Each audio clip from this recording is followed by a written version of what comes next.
ہمارے دماغوں میں شیطان نے یہ ڈال دیا ہے کہ جو گورا سائنس اور ٹیکنالوجی میں اگر آگے ہے تو باقی تمام چیزوں میں بھی وہ ہم سے آگے ہے. بھائی اس کے پاس جو چیز ہے وہ اس میں آگے ہوگا, جو چیز اس کے پاس ہے ہی نہیں. پیغمبر ہمارے پاس آئے ہیں, ان کے پاس تھوڑی آئے ہیں.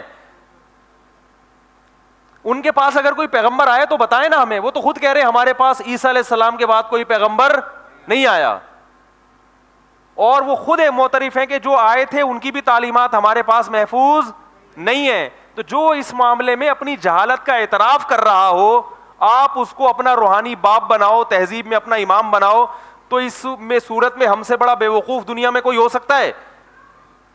یہ خناس ہے, لوگوں کے دماغوں میں بھر گیا ہے. ہر آدمی گورے کو فالو کر رہا ہے, ہر آدمی, وہ پڑھے لکھے, وہ اچھے, ہر چیز میں ہمیں گوروں کی مثال دی جاتی ہے. میں ایک دفعہ اپنے کسی دوست کے ساتھ عدالت میں گیا, میں نے کہا یار ذرا ججز کے ہائی کورٹ تھی کراچی کی, میں نے کہا ذرا دکھاؤ مقدمے شقدمے کیسے ہوتے, ہم بھی آئے.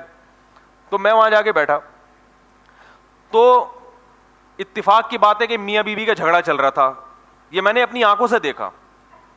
شوہر نے کہیں بیوی کو طلاق دی تھی, تو بیوی اپنا نان نفقہ مانگ رہی تھی اور جج صاحب فیصلہ سنا رہے تھے.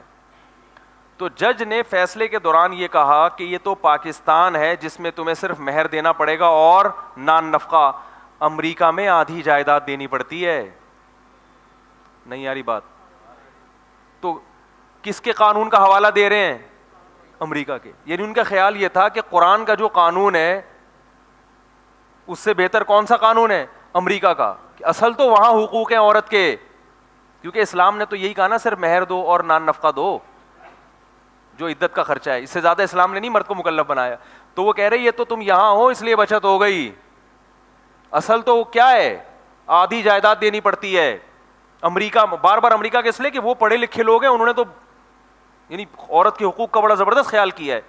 تو مجھے خیال ہوا کہ دیکھو اس بیچارے جج کو یہ معلوم نہیں ہے کہ آپ کے پاس قرآن ہے, اللہ کا انگریز کے پاس چونکہ ہے نہیں نا, تو اس لیے اس نے خود بیٹھ کے بنائے ہیں. انسانوں کے بنائے ہوئے قوانین کیا اللہ کے مقابلے میں ان کا حوالہ دیا جا سکتا ہے؟ لیکن یہ جج کا قصور نہیں ہے, یہ پوری قوم کا المیہ ہے. آپ کو بھی جج بنا دیا جائے آپ بھی یہی کہو گے, ان کے قوانین کو اسٹڈی کرو گے یار وہ کیا کہتے ہیں. تو مجھے خیال ہوا کہ میں تھوڑی دیر کے لیے جج کو چھاؤں میں لے کے آؤں. کیا ذرا چھاؤں میں آنا, سائڈ پہ آنا. کہ آپ نے امریکہ کے قانون کا حوالہ تو دے دیا, لیکن آپ کو یہ نہیں پتا اس قانون سے امریکہ میں نقصان کتنا ہوا ہے. کیونکہ جب آدمی کو پتا ہوگا کہ میں نے آدھی جائیداد دینی ہے تو وہ شادی کرنے میں اور تاخیر کرے گا کہ بیٹا طلاق دینی پڑ گئی تو میری تو ایسی کی تیسی ہوگی. اس سے نکاح کا رجحان کیا ہوا ہے؟ کم ہو گیا. دوسرا, جس نے شادی کر لی, جب اس نے بیوی نے ستایا تو اس نے کہا چھوڑوں گا تو آدھی جائیداد, تو پیپر میں نہ چھوڑو ویسے چھوڑ دو. اب ویسے چھوڑ دے تو کوئی پولیس لے کر آئے گی شوہر کو بیوی کے پاس؟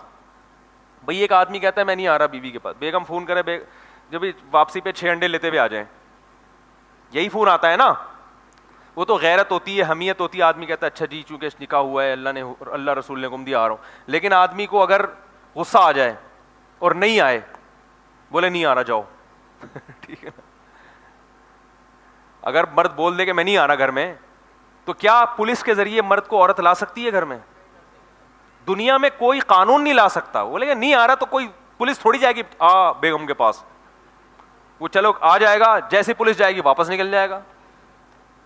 اور اگر پولیس والا اسی کے ساتھ بیٹھ جائے تو پھر پولیس والے کی بیوی تھوڑی دیر میں آ جائے گی کہ تو کیوں نہیں آ رہا گھر میں. کیا خیال ہے کہ اس کے گھر جوڑنے کے چکر میں تو میرا گھر کیوں خراب کر رہا ہے؟ تو یہ انسانوں کے بنائے ہوئے قوانین ہیں, گوروں نے بنائے ہیں, گوروں نے بنائے ہیں. کیونکہ ان کے پاس اللہ کے قوانین تھے نہیں تو بیچارے اپنی طرف سے تو قوم کی خیرخواہی کر رہے ہیں, لیکن ٹھوکریں کھا رہے ہیں. تو بھائی ان سے موبائل لو, موبائل خریدو, بہت اچھا بناتے ہیں وہ, سمجھ میں آ رہی ہے بات؟ گاڑیاں بہت اچھی بناتے ہیں, قوانین اچھے نہیں بناتے. کیونکہ ان کے پاس قانون بنانے کے لیے جو بیسک اصول ہیں وہی ان کو پتہ نہیں ہے, وہ تو اللہ نے پیغمبروں کے ذریعے ہم کو بتائے ہیں. نہیں یاری میرا خیال ہے بات